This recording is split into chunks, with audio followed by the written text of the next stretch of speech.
This topic is pneumothorax. Pneumothorax में हम definition, risk factor, causes, mechanism, pathophysiology, clinical feature, investigation and treatment हर एक चीज़ को डिटेल में देखेंगे।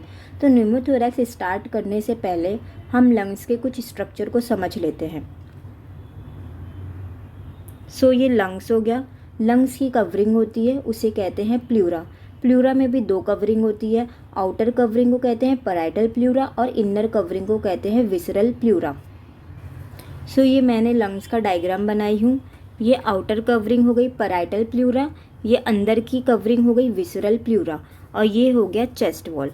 तो जो पैराइटल प्लूरा आउटर वाली कवरिंग है और विसरल प्लूरा जो इनर की कवरिंग है, इन दो प्लूरा के बीच में जो स्पेस प्रेजेंट होता है, ये स्पेस को कहते हैं प्लूरल स्पेस। तो अगर इसी स्पेस में एयर का अक्यूमुलेशन हो जाए, अगर एयर जमा हो जाए, तो उसी कंडीशन को कहते हैं निमोथोरैक्स।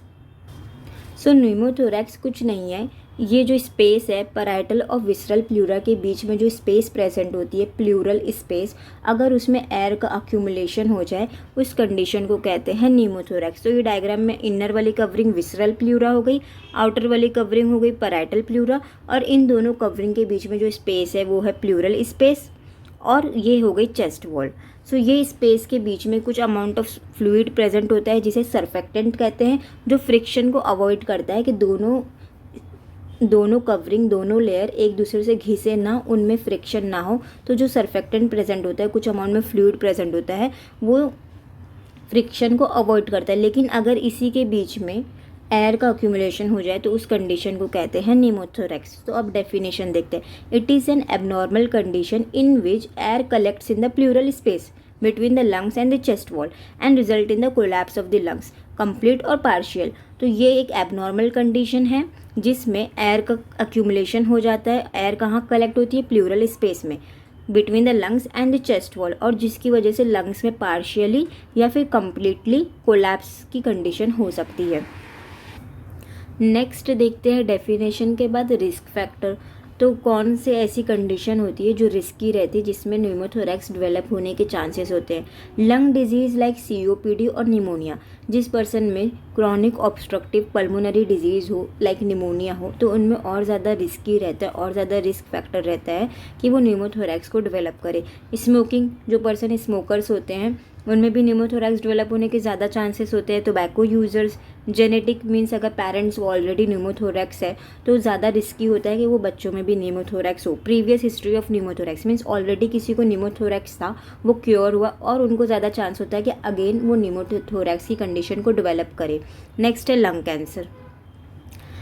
रिस्क फैक्टर के बाद कॉजेज। तो कॉजेज को 3 कैटेगरी में डिवाइड किया है: primary spontaneous निमोथोरैक्स, secondary निमोथोरैक्स and traumatic निमोथोरैक्स। तो फर्स्ट कैटेगरी में देखते हैं प्राइमरी स्पॉन्टेनियस निमोथोरैक्स।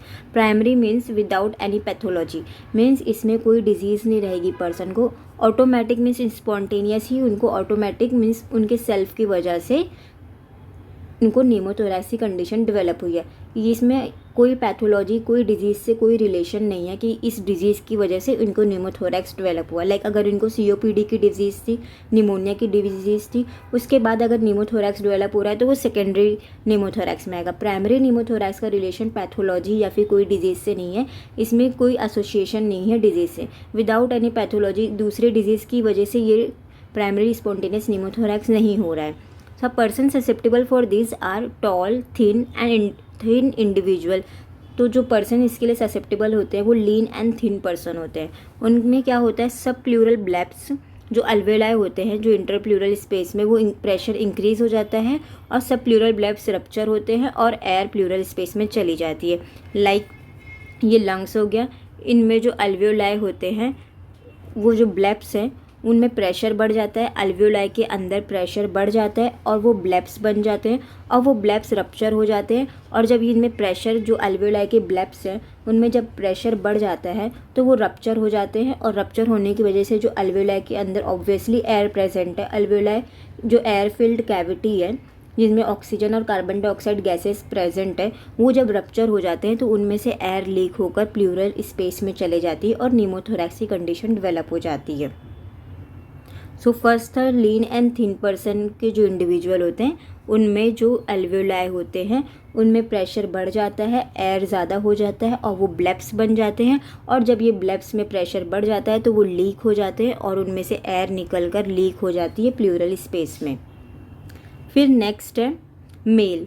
तो जो निमोथोरैक्स कंडीशन है वो इसके लिए मेल से ज़्यादा ससेप्टेबल रहते हैं as compare to the females.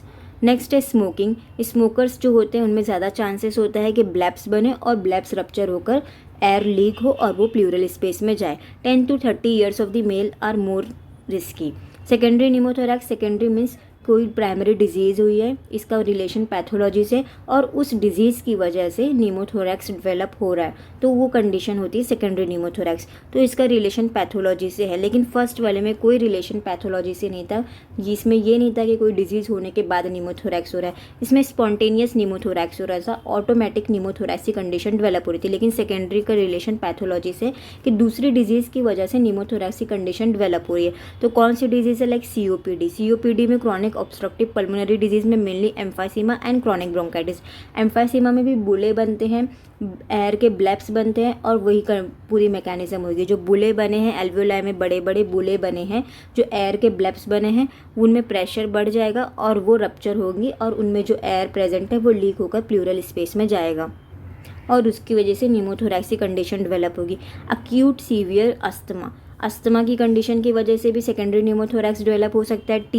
TB में जो गोन्स फोकाई या फिर प्राइमरी फोकाई बनता है, टीबी की कंडीशन में जो ग्रैनुलोमा का लीजन, जो गोन्स फोकस और क्या बोलते हैं, टीबी में गोन्स फोकस जो ग्रैनुलोमर लीजन होता है वो रप्चर होता है और उनके रप्चर होने की वजह से प्लूरल स्पेस में एयर लीक होती है। नेक्स्ट है निमोनिया। निमोनिया डिजीज़ की वजह से भी सेकेंडरी निमोथोरैक्स डेवलप होता है। सार्कोइडोसिस में भी ग्रैनुलोमा बनता है और वो ग्रैनुलोमा वो जो गोन्स फोकस तो नहीं बनता, लेकिन जो सार्कोइडोसिस का ग्रैनुलोमा होता है वो रप्चर होकर उसकी एयर लीक हो सकती है प्लूरल स्पेस में और वो डेवलप करेगा secondary निमोथोरैक्स। Histiocytosis and lung carcinoma. Next है थर्ड क्राइटेरिया, जो थर्ड कैटेगरी में आता है कॉजेज में, ट्रॉमेटिक निमोथोरैक्स। ट्रॉमेटिक मतलब कि इंजरी हुई है, ट्रॉमा मीन्स इंजरी। तो इंजरी में मेनली एक्सटर्नल इंजरी में होगा, रोड ट्रैफिक एक्सीडेंट, कोई एक्सटर्नल इंजरी हो, लंग्स में कोई एक्सटर्नली इंजरी हो, कोई भी ट्रॉमा हो तो वो उधर से एयर अंदर जाएगी और वो निमोथोरैक्स कंडीशन को डेवलप करेगी, लंग्स के प्लूरल स्पेस में एयर आ जाएगा। Road traffic accident, RTA। Stab injury means punctured injury, कोई भी चीज़ अगर यहाँ लंग्स में पंक्चर्ड हो रही है तो वो प्लूरल स्पेस में एयर का अक्यूमुलेशन कर देगा। Central venous catheter trauma can occur, जब वेनस कैथेटर इंड्यूस किया जाता है वेन में तो उसकी वजह से ट्रॉमा होने के चांसेस होते हैं और उसकी वजह से निमोथोरैक्स की कंडीशन भी डेवलप हो सकती है। नेक्स्ट देखते हैं मैकेनिज्म ऑफ निमोथोरैक्स। तो सबसे पहला है open mechanism. Stab injury, penetrate the chest wall, opening formed, direct contact with the environment, when person inhale और exhale air goes inside and outside and causes the open pneumothorax. तो बहुत easy है open निमोथोरैक्स means ये हो गई lungs, यहाँ हो गई चेस्ट वॉल, यहाँ से ओपनली कोई स्टैब इंजरी हुई। स्टैब इंजरी के बाद वो चेस्ट वॉल को पेनिट्रेट करेगी और अंदर पेनिट्रेट करके चले जाएगी और यहाँ एक ओपनिंग फॉर्म हो जाएगा और वो ओपनिंग का किससे कॉन्टैक्ट रहेगा? एक्सटर्नल इन्वायरमेंट से एंड लंग्स से। इंजरी हुई, इंजरी पेनिट्रेट करेगी चेस्ट वॉल को और वहाँ एक ओपनिंग फॉर्म होगा और वो ओपनिंग का कांटेक्ट रहेगा एनवायरनमेंट एंड लंग्स। और जब पेशेंट इनहेल सांस अंदर लेगा और एक्सेल करेगा, जब सांस बाहर करेगा तो ये ओपनिंग से जो ओपनिंग फॉर्म हुआ है वहाँ से एयर इनसाइड जाएगी और आउटसाइड जाएगी, इसलिए यहाँ एक ओपनिंग बनी है, इसलिए इसे कहते हैं ओपन निमोथोरैक्स। और इसकी वजह से जब इनहेल और एक्सेल करते टाइम पेशेंट जब सांस अंदर लेगा या फिर जब सांस बाहर छोड़ेगा तो एयर अंदर जाएगी बाहर जाएगी, और जब एयर अंदर बाहर होएगी तो ऑब्वियसली निमोथोरैक्स की कंडीशन डेवलप होगी, प्लूरल स्पेस में एयर का अक्यूमुलेशन होएगा और एयर जमा हो जाएगी। So open निमोथोरैक्स complete. Close निमोथोरैक्स, secondary निमोथोरैक्स, तो इसमें क्या होगा? टीबी का फोकाई रहेगा, उसे क्या बोलते हैं? Primary Ghon's foci.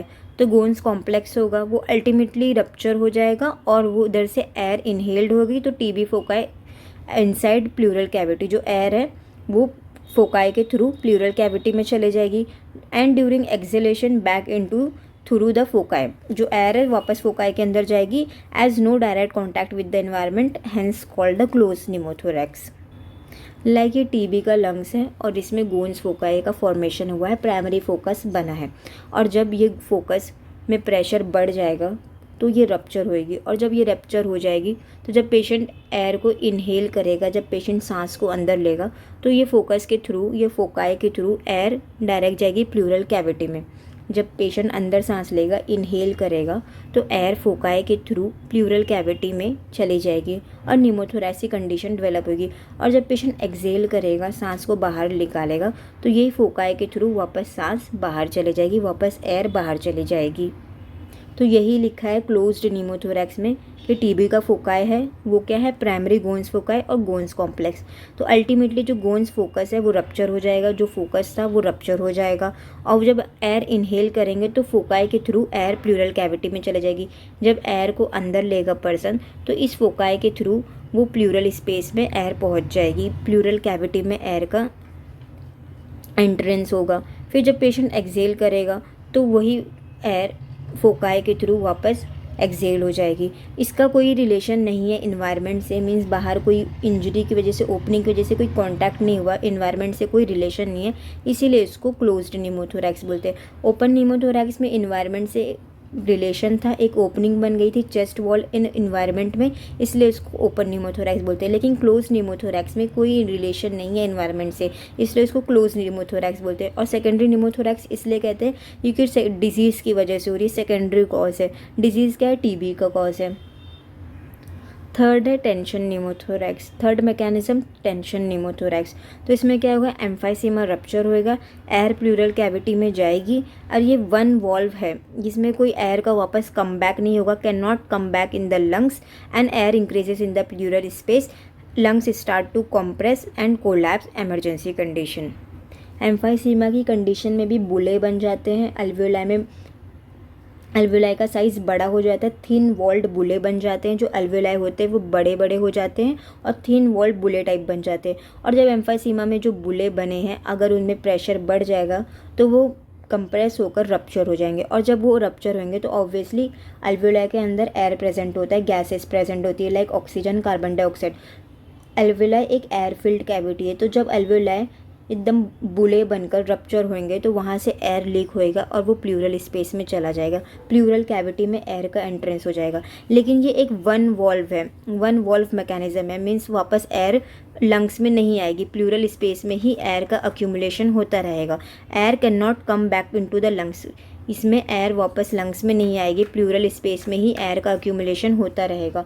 और जब एयर अक्यूमुलेट होएगी तो प्लूरल स्पेस में कंप्रेशन बढ़ जाएगा, प्रेशर बढ़ जाएगा, इसलिए ये एक इमरजेंसी कंडीशन है, क्योंकि इसकी वजह से लंग्स में कोलैप्स भी हो सकती है, क्योंकि एयर बस प्लूरल स्पेस में बनती जा रही है, इसमें कोई वापस एयर लंग्स में नहीं आ रही। पहले वाले क्लोज न्यूमोथोरैक्स में क्या था, जब पेशेंट इनहेल कर रहा था तो गोन्स फोकाई के थ्रू एयर जा रही थी प्लूरल कैविटी में, लेकिन जब पेशेंट एक्सहेल कर रहा था, सांस को बाहर छोड़ा था, तो वापस अगेन एयर गोन्स फोकाई के थ्रू बाहर जा रही थी। लेकिन इसमें कोई वन वॉल्व मैकेनिज्म है, इसमें एयर वापस लंग्स में नहीं आ रही है, वहीं प्लूरल स्पेस में एयर जमा होती जा रही है, इसकी वजह से प्लूरल स्पेस में कंप्रेशन, प्रेशर बढ़ता जा रहा है, इसीलिए ये एक टेंशन न्यूमोथोरैक्स इमरजेंसी कंडीशन है। सो एम्फाइसीमा रप्चर होगा, प्लूरल कैविटी में एयर का लीकेज होगा, और इसकी वजह से ये एक वन वॉल्व है, वापस एयर लंग्स में कम बैक नहीं होगा, वहीं प्लूरल कैविटी में एयर का अक्यूमुलेशन होता रहेगा, वहाँ प्लूरल कैविटी में, प्लूरल स्पेस में एयर का प्रेशर बढ़ता रहेगा। ये एक वन वॉल्व मैकेनिज्म है, वापस एयर लंग्स में नहीं आएगी, सिर्फ प्लूरल कैविटी में जमा होती जाएगी, और एयर इंक्रीज होगी प्लूरल स्पेस में तो लंग्स में कोलैप्स और कंप्रेस की कंडीशन स्टार्ट होगी, इसलिए टेंशन न्यूमोथोरैक्स एक इमरजेंसी कंडीशन है। लेकिन क्लोज न्यूमोथोरैक्स में क्या होता है, जब पेशेंट इनहेल कर रहा था तो प्लूरल कैविटी में एयर अंदर आ रही थी, लेकिन और जब पेशेंट एक्सहेल कर रहा था तो वापस बैक हो रही थी एयर फोकाई के थ्रू, वापस लंग्स में कम बैक हो रही थी एयर की। लेकिन इसमें ऐसा नहीं है, इसलिए टेंशन न्यूमोथोरैक्स एक इमरजेंसी कंडीशन है। नेक्स्ट है पैथोफिजियोलॉजी। कोई भी aetiological factor like traumatic condition है या फिर सेकेंडरी कोई डिजीज़, सेकेंडरी निमोथोरैक्स हो रहा है, मीन्स कोई डिजीज़ की वजह से लाइक न्यूमोनिया, अस्थमा, ये सब डिजीज़ की वजह से कोई भी इटियोलॉजिकल फैक्टर की जैसे चेस्ट वॉल रप्चर होगा और लंग्स में एयर का लीकेज होगा, एयर लीक होगी प्लूरल स्पेस में और निमोथोरैक्स की कंडीशन डेवलप होगी। तो इसकी पैथोफिजियोलॉजी बहुत ईजी है, क्योंकि any aetiological factor, due to any aetiological factor like trauma भी हो सकता है, कोई डिजीज़ भी हो सकती है या फिर स्पॉन्टेनियस निमोथोरैक्स भी हो सकता है। तो इसके जैसे चेस्ट वॉल या फिर लंग्स रप्चर होगा और वहाँ से एयर लीक हो जाएगी और प्लूरल कैविटी में चले जाएगी और निमोथोरैक्स की कंडीशन डेवलप होगी। क्लिनिकल फीचर्स में है, फर्स्ट है डिस्निया। डिस्निया क्यों होगा? क्योंकि लंग्स में एयर का कंप्रेशन हो रहा है, तो इसलिए पेशेंट कंप्रेशन और प्रेशर की वजह से सांस नहीं ले पाएगा, इसलिए डिफ़िकल्टी इन ब्रीदिंग होगी। चेस्ट पेन क्यों होगा? क्योंकि लंग में एयर नहीं है, इसलिए एक साइड में एक ज़्यादा मतलब लंग्स में एक साइड में बहुत ज़्यादा एयर का अक्यूमुलेशन हो गया, तो उसी साइड वन साइड में चेस्ट में पेन होगा। शार्प पेन होगा जब पेशेंट इनहेल करेगा, एयर को अंदर लेगा, इनहेलेशन करेगा तो बहुत ज़्यादा शार्प पेन होगा। प्रेशर रहेगा चेस्ट में, प्रेशर क्यों रहेगा? क्योंकि चेस्ट एयर से अक्यूमुलेट है, पूरा एयर फिल्ड कैविटी हो गई है, बहुत ज़्यादा एयर का अक्यूमुलेशन हो गया, इसलिए चेस्ट में प्रेशर रहेगा। साइनोसिस होगी, साइनोसिस मीन्स ब्लूनेस होगी। क्यों ब्लूनेस होगी? क्योंकि लंग डैमेज है, लंग्स में बहुत ज़्यादा कंप्रेशन हो गया है और जब कंप्रेशन हो गया तो गैसेस एक्सचेंज भी नहीं हो पाएगा एल्वियोलर लेवल पे, तो ऑक्सीजन का लेवल कम हो जाएगा और कार्बन डाइऑक्साइड का लेवल बढ़ जाएगा, और जब कार्बन डाइऑक्साइड का लेवल बढ़ जाता है तो बॉडी में साइनोसिस की कंडीशन डेवलप होती है, ब्लूनेस देखने मिलेगी। Increased heart rate, increase heart rate क्यों होगा? क्योंकि ऑक्सीजन की डिमांड है लेकिन ऑक्सीजन कम है और उसकी वजह से हार्ट रेट बढ़ जाएगा। रैपिड ब्रीदिंग होगी, पेशेंट जल्दी जल्दी सांस लेगा, कन्फ्यूजन रहेगा, डिजीनेस रहेगी, लॉस ऑफ द कॉन्शियसनेस देखने मिलेगी और एंड में कोमा देखने मिलेगा। स्पॉन्टेनियस निमोथोरैक्स मेनली तो एसिम्प्टोमेटिक रहता है स्टार्टिंग में, जो स्पॉन्टेनियस निमोथोरैक्स जो लीन एंड थिन पर्सन में होता है वो स्टार्टिंग में एसिम्प्टोमेटिक रहेगा, उसमें कोई सिम्टम्स नहीं रहेंगे। Most common presentation respiratory distress, severe chest pain देखने मिलेगा स्पॉन्टेनियस निमोथोरैक्स में, हार्ट रेट इंक्रीज हो जाएगा, रैपिड ब्रीदिंग रहेगी, पेशेंट जल्दी जल्दी सांस लेगा। वैसे तो एसिम्प्टोमेटिक होता है लेकिन अगर सिम्टम्स अपेयर होंगे तो चेस्ट पेन रहेगा, हार्ट रेट ज़्यादा रहेगा, ब्रीदिंग भी फास्ट रहेगी, बीपी पहले बढ़ी रहेगी और फिर बाद में डिक्रीज रहेगी। साइनोसिस देखने मिलेगा, चेस्ट एक्सपांशन डिक्रीजेस, मीन जब हम सांस लेते हैं, इनहेल करते हैं, डीप ब्रीदिंग करते हैं तो हमारा चेस्ट एक्सपांड होता है। हम जब इसको हम इंच टेप की हेल्प से मेजर करते हैं कि जब पेशेंट के सरकमफ्रेंस पे निपल के लेवल पर पूरा इंच टेप की हेल्प से पेशेंट को कहते हैं कि गहरी सांस लो, तो वो 2 to 3 centimetre inch tape expand हो जाता है, तो उसे कहते हैं चेस्ट एक्सपांशन। लेकिन इस कंडीशन में पेशेंट का चेस्ट एक्सपांशन डिक्रीज हो जाएगा। इवन पेशेंट अगर गहरी सांस लेगा, डीप ब्रीदिंग करेगा, इनहेल भी करेगा एयर को, तो उसका चेस्ट इतना एक्सपांड नहीं होगा, तो chest expansion decrease. Sometimes due to the pressure in the tension pneumothorax trachea deviates to the other side, means अगर ये हो गई लंग्स, ये हो गई राइट लंग्स एंड ये हो गई लेफ्ट लंग। अगर लेफ्ट लंग में निमोथोरैक्स की कंडीशन है तो ट्रकिया अपोजिट साइड डेविएट हो जाएगी, मीन्स लेफ्ट लंग में निमोथोरैक्स है तो ट्रकिया राइट साइड डेविएट हो जाएगी। अगर राइट साइड में निमोथोरैक्स की कंडीशन है तो ट्रकिया लेफ्ट साइड डेविएट हो जाएगी, तो ट्रकिया अपोजिट साइड में डेविएट होएगी। जैसे लेफ्ट लंग में निमोथोरैक्स की कंडीशन है तो ट्रकिया राइट साइड डेविएट हो रही है। नेक्स्ट है परकशन, हाइपर रेजोनेंस। नॉर्मल जब हम परकस्ट करते हैं चेस्ट को तो हमें रेजोनेंस नोट मिलता है, लेकिन निमोथोरैक्स की कंडीशन में जब हम परकस्ट करेंगे तो हाइपर रेजोनेंट नोट मिलेगा। इन्वेस्टिगेशन में चेस्ट एक्सरे, पहले तो हिस्ट्री कलेक्शन करना है, पेशेंट की past history, family history, personal history सब कलेक्ट करना है। फिजिकल एग्जामिनेशन में रेस्पिरेटरी सिस्टम का पूरा अच्छे तरह से एग्जामिनेशन करना है। चेस्ट एक्सरे देखना है, चेस्ट एक्सरे करने हैं हमें मोस्टली पीए व्यू करना है, पोस्टीरियर एंटीरियर व्यू करना है और उसमें हमें बहुत सारी फाइंडिंग्स मिल जाएगी। सीटी स्कैन करना है, कंप्यूटर टोमोग्राफी, अल्ट्रासोनोग्राफी करना है। तो चेस्ट एक्सरे में हमें क्या मिलेगा? Increase lucency in the chest.